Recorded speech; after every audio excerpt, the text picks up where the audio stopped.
Good day, everyone. Happy New Week to us all, and welcome once again to the Project Financing and ESG Readiness series.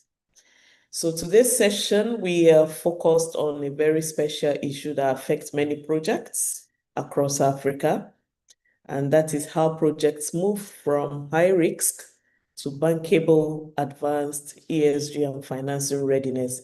Particularly, we will talk about CAPS today. Yeah. So many projects across Africa, they are not rejected because they are bad. And even when they are rejected, it doesn't mean that they are bad in the bad sense. In fact, some are technically strong. They are commercially promising, and they are also strategically important to the development in Africa.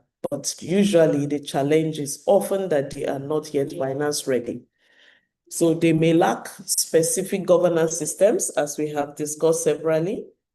They may lack ESG documentations and also stakeholder confidence in general. They may lack monitoring records, like we have discussed in the last series, and also their risk may be high and the risk controls required are weak. But then lenders and investors require that these controls are put in a compliance format that makes it easy for implementation, for monitoring, and for continuous improvement. So today we will look at how a project moves from being seen as high risk to becoming structured, to becoming credible, and also bankable. So the session objective is very direct and straightforward and is aligned with our series of project financing. So today we will discuss how lenders look at project risks and what typically makes a project appear high risk. And we'll also look at the practical steps projects can take to provide financing readiness, to strengthen governance, to strengthen ESG systems, corrective action plans. That's the CAP I spoke about. Last week we worked on one, and today I really want to mention as well about corrective action plans and continuous improvement on projects. Projects can always improve, so today we'll mention a little bit about it. The project, the objective is not just to explain to us risks as we have been doing. Risk is not really a bad thing in terms of how it connotes as risk. It just means how can we reduce those risks? How can we manage them? How can we convert those risks into lender confidence and make sure that we do the right things for our financing organizations? So what makes a project high risk? As we have summarized before, a project is usually high risk when there are so many uncertainties around the project's ability to comply with regulations, to operate in a responsible manner, to manage stakeholders' expectation and deliver on time. So the common issues that include ESG systems being weak, mainly the poor governance, unresolved permitting issues, conflicts, most especially from the communities or from the locality, weak documentations, regarding specific aspects that are priority documentations. If they are weak, it is an issue, and then poor monitoring or lack of institutional accountability. So in the overall, it's important to understand that projects don't necessarily have risks being high, but it's always mean that the project has value, yes, but the risks need to be tackled as they come. So it's often also means that the project has not yet produced enough evidence to convince the lenders that the risks are understood by the promoters, by the proponents, and that the risks are under control. So the issue is not only the risk itself, the issue is whether the project has the systems to manage the risk. Remember, I keep emphasizing that it's all about systems. So how can lenders view high risks? How do lenders essentially view the high risk project? They classify a project as high risk because it affects the financing process in the immediate. It's not that it terminates the project in itself. The project may now, due to being classified as high risk, face deeper due diligence, or it can have delayed approval, or it can have more strict conditions, higher reporting obligations, or even some cases, yes, it can be rejected. But we don't want to focus more on the rejection aspect, but rather, how do we improve? How do we monitor compliance of the red flags that have been raised? And how can we move from being a high risk to being a well-managed risk? Because there is risk everywhere. It is all about management. So from a lender's perspective, financing risk is not only about repayment, no, it is also about whether the project can operate within major disruptions, whether there will be regulatory framework. I was discussing with some people last week, and they were informing me that Africa have very high risks when it comes to regulations within countries. The regulatory framework is number one on their list of being a high risk area, that a government can just wake up, this is the regulation today, and tomorrow they completely have a U-turn regarding the regulations. So the instability for projects is now what projects within Africa is now what they see that it could be high risk in many African countries. So this needs to be looked into, and we need to flag this within our community so that we can have projects that have a low reputational exposure and that their environmental and social liabilities regarding regulations are stable. So what risk categories, what are the risk categories in financing projects? They can be conditional risks, they can be lender assessment on environmental risks and social risks being high. They can be social risks, governance, operational risks, and the like of them, as we can see on the screen. Typical signs. The next is the typical signs of weak project readiness. There are clear warning signs that lenders look for during review.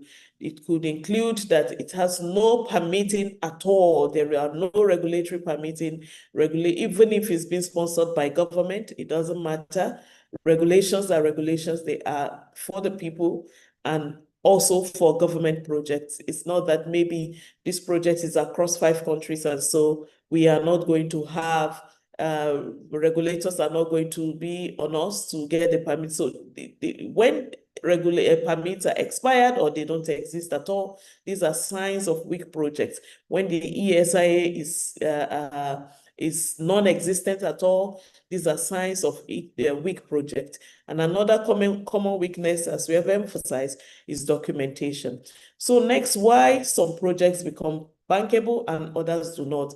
Essentially, in my view, most projects don't become bankable or they are being rejected because the proponents are not just willing to change or to, adapt to the standards that have been presented regarding bankability of their projects. So when they demonstrate that there is structure, when projects demonstrate that there is structure, there is discipline, there is control, it becomes bankable, even if at the beginning it wasn't so.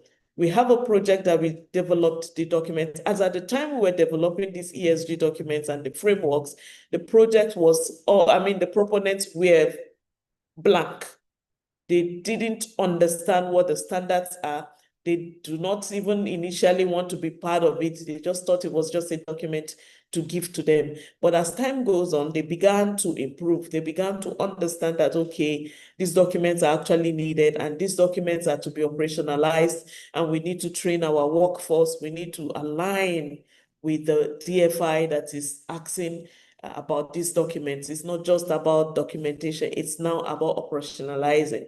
And that moved forward very swiftly and very clean, and everybody was now progressing. So it must show that the risks have been identified, the responsibilities are clear, the proponent is interested, the systems are functioning, and that there is evidence available about the improvement that is being made. So bankable projects usually have clear governance arrangement.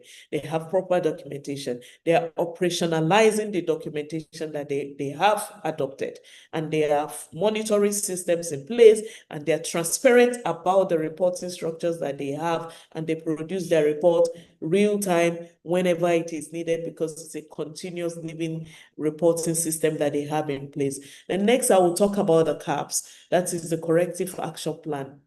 The CAPS is one of the most most important tools for moving from high risks to, if you like, low risks or managed risks or bankability. A corrective action plan usually helps the project to identify the gaps, at the beginning, prioritize the critical risks and assign responsibilities with clear set timelines and track progress structures in place. So this is very important because lenders do not always expect every issue to be fully resolved before financing. No, they want to see that credible plans are in place. There is clear ownership of what needs to be done. There's realistic timeline, and that evidence and implementation have actually started while they are still discussing or having discussions with you regarding the project. So a weak project becomes stronger when it clearly demonstrates that gaps are being actively corrected and there is progress in that direction. Then the role of the ESG system. Strong ESG systems show that a project is not treating environmental issues and social issues like paperwork. It shows that the project has a management approach. So ESG is not just a buzzword as it is already. In fact, myself, I avoid using it a lot because it's so common and people just commonize it as it is. Next slide, please. So this will include management systems, environmental management systems, social management systems, governance issues being resolved, compliance tracking, grievance management. When there are grievances, are they properly documented, escalated, and resolved? Incident reporting, monitoring frameworks, and the accountability that is required internally for that project to thrive, to survive, and to meet the lender's expectation. So lenders want to see that these systems are not just written. They want to see that the systems are living systems, they are active systems, they have been updated in a transparent manner, and they have been monitored by responsible parties, and that the system is good and functional to make it more bankable and to build more trust along that side. So the next slide is about stakeholders' confidence. Stakeholders' confidence is very central to bankability.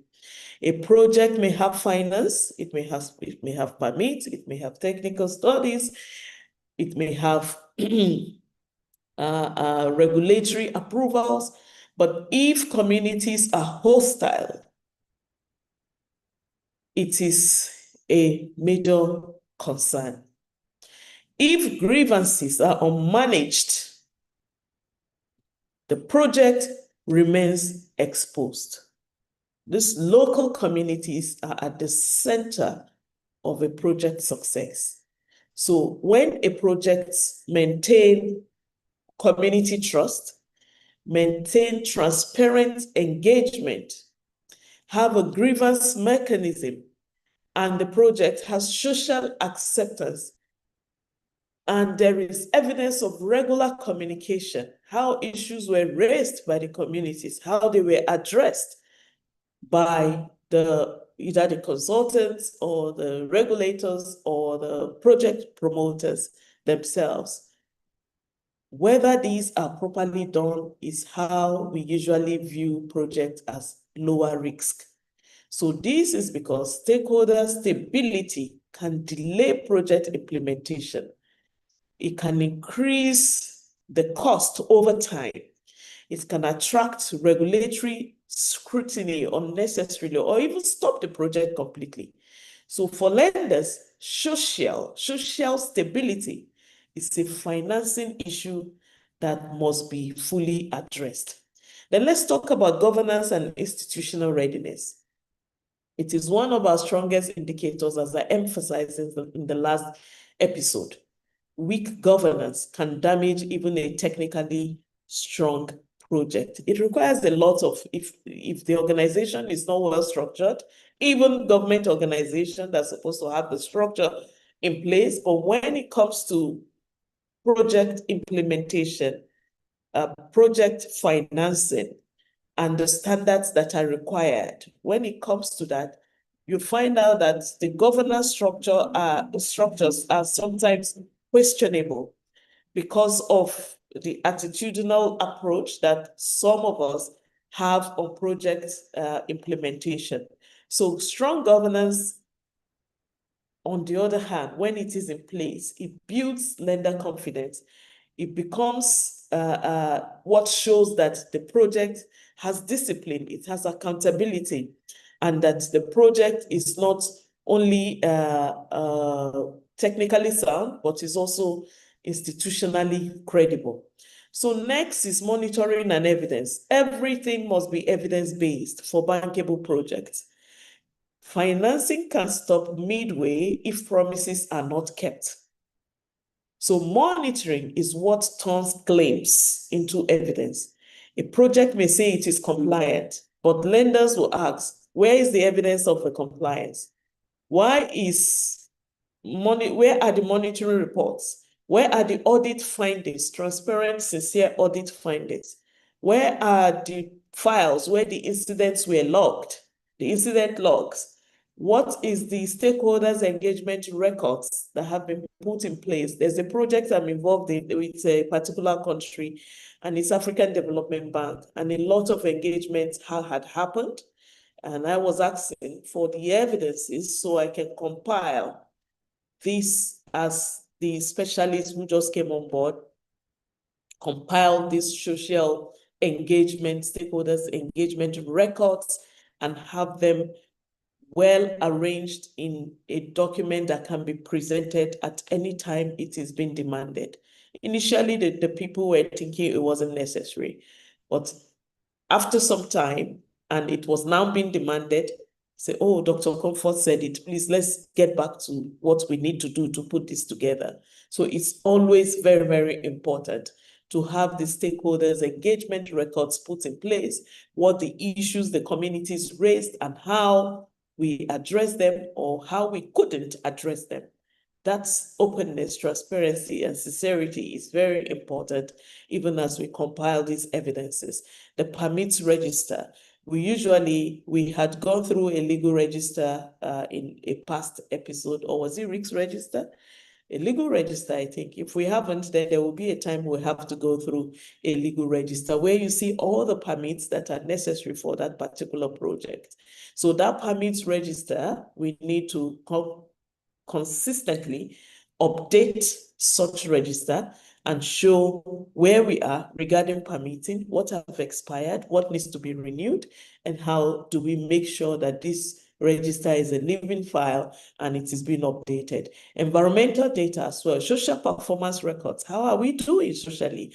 What are the communities demanding and how have we been able to meet it? Is there a community development agreement that they have requested on this project? For instance, if it's not a railway, let's say it's a mining project. If it's a mining project and there is a community development agreement that is being demanded from the mining company, what is the performance of that CDA? Community Development Agreement is also called CDA. What is the performance of it? What percentage implementation is it? Have we so much succeeded in the project that we need to renew or update this CDA, meet with the communities and say, hey, we promised XYZ, but now we want to upgrade and even do more. So such performance records need to be documented. Most times it's the storytelling. The proponent is telling Richflood about the stories of their achievement. And when we say, where are the records? It's blank. I say, no, but we just told you. No, not just you just told us. What are the records? Where are the evidences that we can use as an implementation tracker? This is very, very important. So evidence reduces uncertainty. It gives lenders the confidence that the project is not only making commitments, but actually it is tracking performance itself. And in financing, every evidence is each evidence you present is a strong way to reduce perceived risk, even if it's a negative evidence. It is also showing that you're transparent. So how DFIs assess improvement? It is through this living document. A project with gaps can still be considered if it demonstrates seriousness, if it demonstrates transparency, and if it demonstrates the institutional responsiveness that it needs in order for it to be part of the readiness framework that the financing institution will like to see happening on the project. So moving from compliance to bankability, it is important, but compliance alone is no longer enough. Modern financing expectation require that projects show operational maturity, that they show discipline, they show risk tracking, management of the stakeholders, and long-term sustainability plan in place that they are actually following. This means that projects must have must move from asking the question, do we have the required documents? Like I said, do we have the systems?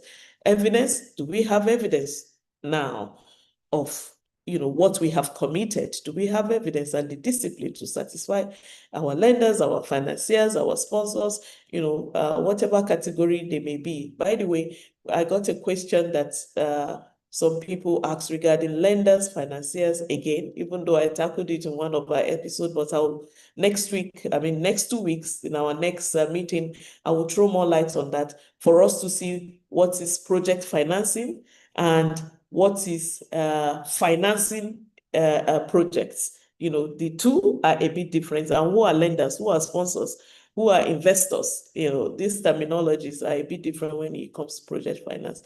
It is about bankability is about proving that the project can be financed, it can be implemented, and that the objective of the project can be achieved. The common mistakes we make is that we think that, that's next slide, we think that it is just technical feasibility alone that attracts funding.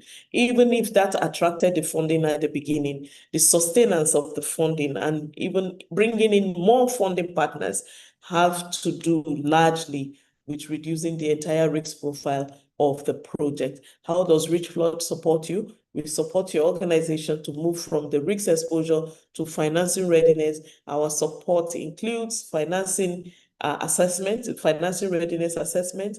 We strengthen your ESG system. We put together your CAPS, the corrective action plan. We check your governance structure. We could be your risk advisor when it has to do with E&S, general governance, and also the due diligence that you need in order to attract the funding. And the stakeholders engagement frameworks, we put that together. We call it XCP, stakeholders engagement planning. We plan it even prior to the commencement of the project. And then we run compliance reviews and monitoring systems development for your project. So the key takeaway for today is that high-risk project can become bankable. I want us to get that clear.